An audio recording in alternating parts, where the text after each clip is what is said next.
নমস্কার। আমি অ্যাস্ট্রোলজার পার্থসারথী। আজকে কথা বলবো সূর্যের ধনুরাশিতে গোচর কেমন যেতে চলেছে তুলা রাশির জাতক বা জাতিকাদের জন্য। আপনারা জানেন, আমি আগেও বলেছি, 14ই জানুয়ারি 2026 সাল পর্যন্ত সূর্য থাকছেন তুলা রাশিতে এবং এই সময়টা আপনাদের জন্য অনুকূল একটা সময়।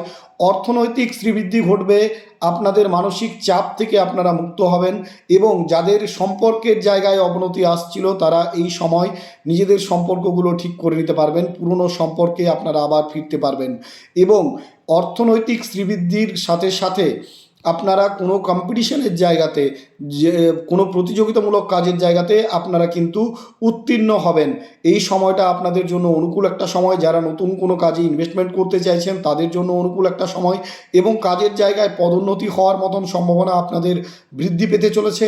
আপনারা এই সময়টার পূর্ণ আনন্দ উপভোগ করুন এবং অবশ্যই এই চ্যানেলটাকে লাইক, কমেন্ট এবং ফলো করে পাশে থাকুন। আপনারা আরও কী ধরনের ভিডিও দেখতে চান আপনারা অবশ্যই কমেন্ট বক্সে জানাবেন। আমি চেষ্টা করব সেই ধরনের ভিডিও আপনাদের উপহার দেওয়ার।